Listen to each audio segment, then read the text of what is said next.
After a slow start to the Mizzou football recruiting season, 5 commitments since I last spoke with all of you, including 3 from one high school and 2 4-stars. So let's talk about all this news right now on Locked On Mizzou.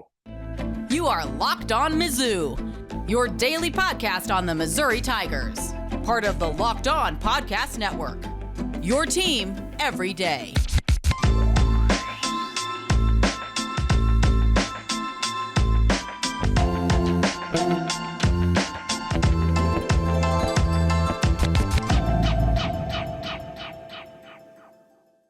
Hey, all you true sons and daughters, I'm John Miller, your Mizzou mafioso and the central scrutinizer of Missouri Tigers football and basketball. Thanks for making Locked On Mizzou your first listen every day. We are free and available wherever you get podcasts, including YouTube, part of the Locked On Podcast Network, your team every day. And of course, wasn't here yesterday. Hope you had a happy Independence Day. I am definitely a little bit tired, but feeling pretty good, all things considered. Hope you are doing well out there in podcast land as well. But of course, the Mizzou football beat never takes a vacation. That's for darn sure. Missouri with just a ton of news the past few days since I last talked to you all, I believe on Saturday. And first of all, let's start off with Cameron Dooley, another athlete type who, when I say athlete type, yes, all these guys are athletes. But no, in recruiting parlance, what I'm talking about is a guy who played multiple positions in high school who probably is going to end up as maybe a safety or star type player in the Missouri defense. Not unlike Jude James, not unlike Jackson Hancock, another couple guys who are sort of under the radar-ish 3-star players that could end up as versatile box type safeties. But you know what? Actually, Cameron Dooley seems a bit more like a free safety type the more I look at it. He's listed himself online as a quarterback, a free safety, and a strong safety. But just based on what little I can see from Dooley's tape, I think the Alabama product is more of a coverage, free deep safety type of player. Now, another guy who is another under the radar sort of 3-star guy from Fort Lauderdale, notable offers from Pitt, West Virginia, and Louisville is defensive tackle Justin Bodford. So yes, somebody who doesn't have the tight end or safety body. That was good to see. But also, frankly, if as a Missouri fan, if you're getting a little frustrated at this point in the process of, hey, where are all the higher ranked guys? What happened to Missouri getting top 20 type classes under Eli Drinkwitz? Well, I want to get to the level of concern first, but of course, as time went along here, you got even better news because Justin Bodford's teammate from Fort Lauderdale, actually St. Thomas Aquinas, well, his teammate Nick Rodriguez joined the fold as well, and he is a 4-star linebacker, somebody who's, to me, his tape, the speed really jumped off the page. And at 6 foot, 215 pounds, maybe at this moment he's a little bit undersized to play linebacker in this conference, but you know, add another 15, 20 pounds of muscle without losing any sideline to sideline speed, which I thought really stood out for Rodriguez. Well, I think you've got a really good potential linebacker there. And again, the thing is, why his speed stood out is because although obviously high school quarterback play, for instance, can be shaky up and down to say the least, well, a lot of times, especially in Florida with all the good athletes they have in high school football out there, well, the quarterback can run around a little bit. And it would seem like a lot of these quarterbacks would have an angle in the highlights against Nick Rodriguez. Well, more often than not, Rodriguez would cut a said angle off. And again, speaking of Bodford, speaking of Rodriguez, well, yet another St. Thomas Aquinas player committed to Missouri actually yesterday. And, well, appropriately enough, James Madison on Independence Day. He calls himself the Prez, has a pretty fun social media presence, seems to kind of get the sort of, I don't know, just have fun with the self-promotion kind of deal. But more importantly, from Missouri's perspective, yes, another 4-star player. He's got good size at 6'4" at receiver. It seemed like he lined up mostly inside just based on his highlight videos alone. But again, certainly at 6'4", I'd think that Mr. Madison could move outside without too much trouble, it would seem to me at least. And by the way, I do like that this trio of players, again, Justin Bodford, Nicholas Rodriguez, and James Madison here, won multiple state championships together. Now, individually, I don't know that having team success in high school obviously is going to carry over to the college level. Who knows how many of these three guys will end up being big players for Missouri, if any of them, quite frankly. Recruiting can be a real hard thing to predict. We all know that at this point. But I do like the idea of those guys coming in together. Call me crazy. And as far as three guys from one high school coming in together at Missouri, I believe circa 03, Darnell Terrell, a Missouri corner, and two of his teammates came in from Eureka. I definitely remember Todd Niemeyer back in the day starting on the offensive lineman with another teammate of his from Brookfield. So there's definitely some examples, but again, just bringing that kind of a winning culture with some guys to Missouri, I don't know, maybe it can rub off. I certainly don't have any, statistical spreadsheet analysis that can prove that, but I do think you can get a bunch of guys who know each other, know how to build a winning culture, have been part of a winning culture. I do think some of that can bleed in to Missouri if these guys end up being players. But again, long time to see with those three guys. One thing about James Madison, it sounded like it was definitely down between Missouri and the Florida State Seminoles. He said, this is according to Rivals.com, quote, "Going into this decision, Florida State, I've got major love for anyone in that building, and this was a hard decision. But if we're being honest, they have their people, and they're already transitioning into what they want to be. That started with a class, certain people coming into the building, the coaches at Missouri right now, with Coach Peeler and Coach Drink. I have full trust in them to change the culture into a winning culture. I'm going to do everything in my power to help build that. I want to be part of something." So it sounds like James Madison kind of wanted to be part of something new. I mentioned that was a big pitch reportedly to Ryan Wingo, to Williams Nwarni, the big-time five-star guys from Missouri right now of this high school 24 class. Well, that was their big pitch. Hey, you can be another cog in the wheel at Georgia or Oklahoma, or you can come to Missouri and be a legend, essentially. I don't know if those are the exact words, but that was basically the pitch. It sounds like, well, maybe that worked for James Madison. Maybe he just thought, maybe just vibed better with the coaching staff. Who knows? But just based on his own words, it does seem like that's factoring in a little bit. And coming up, now that this 2024 class is starting to take shape, well, it is clear that it's not going to be as highly ranked, really even quite close to highly ranked as Drinkwitz's previous two classes have been. But I want to put this in context. And to me, this one class, its ranking, not a huge deal in the long run. And I want to explain to you why I believe that's the case. But first, I want to tell you that FanDuel is the place to be this baseball season. You need to take your first swing at betting MLB on FanDuel and get 10 times your first bet amount in bonus bets, up to $200. That's right. Just bet $20 and you'll land $200 in bonus bets, win or lose. That's $200 you can spend betting everything from the money line to the over-under to who you think is going to hit the first home run, all on an app that's safe, secure, and easy to use. Plus, when you win, you get paid instantly.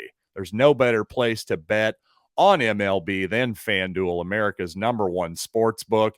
So sign up today and visit FanDuel.com/lockedon to get up to $200 in bonus bets. That's FanDuel.com/lockedon. FanDuel, official partner of Major League Baseball. Thanks for making Locked On Mizzou your first listen every day, including now available on the SiriusXM app. And by the way, some early baseball tonight. The Cardinals first pitch 5:40 Central tonight at Miami, channel 178 on your dial, and of course on the SiriusXM app. But let's talk more Mizzou football recruiting because, well, coming into the last few days for sure, I think it was fair for any Missouri fan, especially at first glance, to go, wow, what is happening with our football recruiting? Because you just looked again, first glance over at Rivals, On3, wherever you want to go to get your football rankings. Well, it sure seemed like Missouri was wildly out of place from where they were, let's say a year or two ago, from finishing top 15 or top 20 in 2021, depending on which rankings you want to look at. But here's the deal. If Missouri was 75th, 80th in the recruiting rankings a week ago, a lot of that just had to do with numbers. And the simple fact is, obviously, Missouri's starting to pick up a lot more bodies and some quality bodies, at least 2 4-star guys. I would say a pretty high 3-star in Justin Bodford too, considering his offers from Louisville, Pittsburgh, West Virginia, among other pretty high major programs there. So the thing is, with some of these under the radar guys, like I mentioned, the previously aforementioned Jude James, the Hancock kid, all that stuff. And the thing is, Eli Drinkwitz, the problem is he just hasn't quite earned the benefit of the doubt that Gary Pinkel did back in the day. Because with Pinkel, I would have just assumed that it would work out for most of these guys. Like, oh, okay, so they only were offered by service academies. Well, Gary and company must see something they don't. But you do have to wonder, are they taking these guys because they love them, or do they want to lock down maybe some lower end prospects because of slight desperation, because that's what's actually available? Well, I think what we're seeing is ultimately this class, you read the tea leaves, you see who's expected to commit to Missouri right now. Once you figure out, hey, there's going to be 15, 20 guys in this class, once you actually get there, well, Missouri's ranking's probably going to be in the 30s or so nationally, which again, compared to the previous couple years, compared to the standard that Eli Drinkwitz has essentially set, the bar that's been set by the last couple of years, yeah, we're below it. No question about it. And that's disappointing. And it's also understandable. But in the long run, yes, Missouri, if they're going to recruit in the 30s, that's a difference than recruiting in the teens. Over the course of 5-10 years, that's going to make a pretty massive difference. It really will. But for just 1 year, let's just say it's just 1 year. It's a little bit of a blip. Maybe Missouri has the 37th best recruiting class in the country. Well, as we saw, just because your recruiting class is ranked in the top 15 doesn't mean ultimately that you get top 15 production out of that class.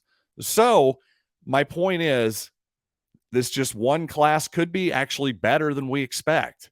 Yes, it could be worse too, but my point is the difference, I think, between the, say, 15th best recruiting class nationally and the 35th best recruiting class nationally, I don't think it's as big of a gulf as there is, say, between the 15th and the first, because I still think there's a much more massive gulf between what Missouri reeled in a couple years ago, even with Dominic Lovett, Micaiah Wingo, and some other productive players.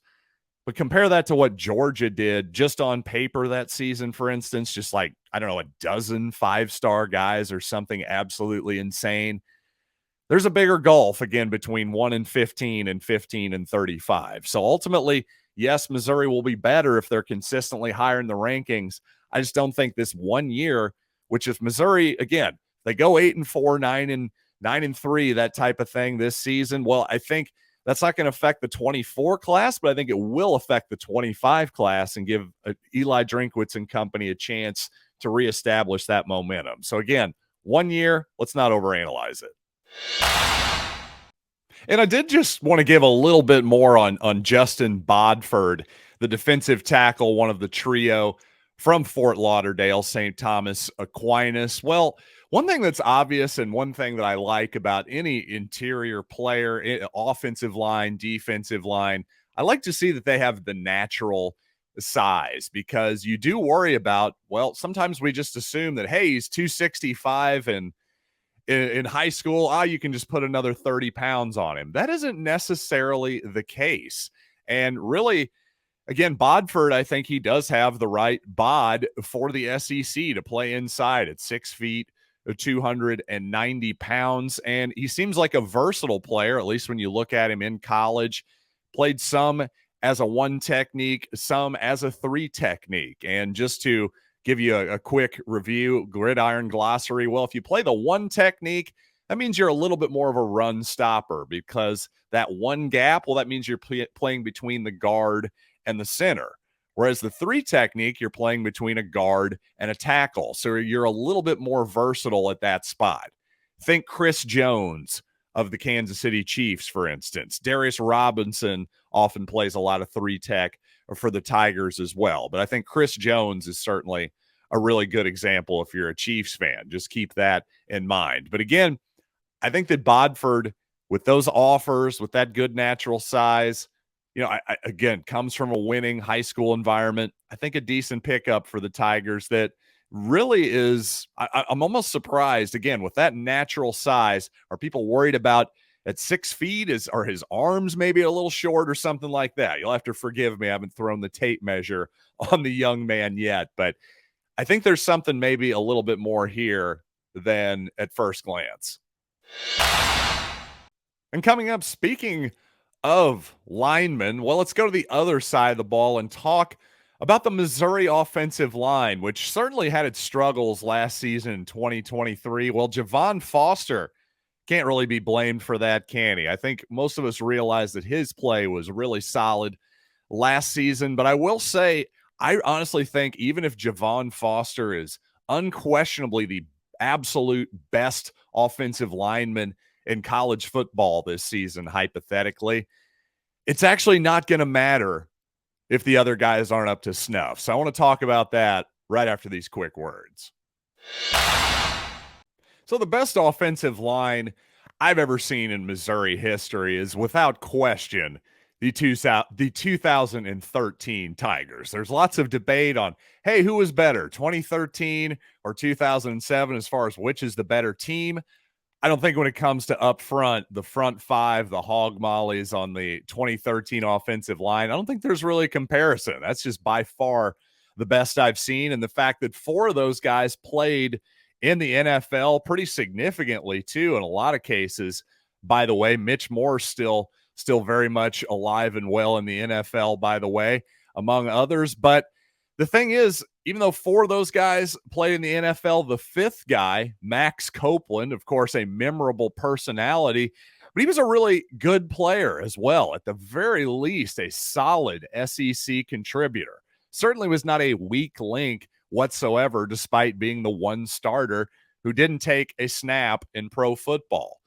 And my point in bringing this up is because, again, Javon Foster, let's just say he's the best tackle in the SEC. Well, that would be fantastic. It really would be. But again, if you have a weak link there, an obvious weak link, or God forbid, even 2 or 3 weak links, I just don't think it matters if one side of your offensive line is basically the Great Wall of China and the other side is, well, I don't know, the U.S.-Mexican border, let's put it that way, in terms of difficulty to penetrate. But I just think in this day and age, too, I think defensive coordinators and just defenses in general are so much more sophisticated than they used to be. They're smart enough to isolate your one guy, no matter where he is, by the way. Doesn't have to be right tackle or left tackle anymore. Guys are smart enough. We have weapons at just all over the place defensively just to attack you with exotic blitzes, whether you're the guard or the center, or, by the way, if you're a back that can't block either, we're going to exploit that too. It's amazing how far film and scouting and just everything else has come. So, again, if you're Missouri, you got to worry about, obviously, Javon Foster is going to be fine. Missouri is fortunate to have him back this year. Big time. I thought there was a decent chance he was going to go pro after last season, to be honest with you. And by the way, I did bring up something in terms of weight. Well, I think actually Connor Tollison, it's been brought up by some that maybe his struggles last year were related to maybe just not being able to get as big as he needed to be to compete in the SEC. Well, that's sort of to my point about Justin Bodford. There are just some guys who have the type of body that is capable of, hey, I'm naturally 300 pounds just walking around, or I got to put on 30 or 40 pounds, that can cause a lot of different issues on your body too. If you're not naturally meant to be 310, 20 pounds, well, guess what? That's going to make life a lot harder on your joints, on everything. Literally everything in your body is going to be a little bit harder. So I feel a little bad for those guys, honestly, sometimes the ones who just have to eat constantly or whatever. It almost feels like a little bit of torture for those guys. But hey, the game is what it is. So I don't have any great solutions there. But anyway, thank you all so much, as always, for listening to this here program. And, well, for you everydayers, of course, I'll have more this week on Mizzou football recruiting because, well, it seems like there's going to be a lot more of them rolling in over the coming days. So I'll have all the news and analysis for you right here on Locked On Mizzou.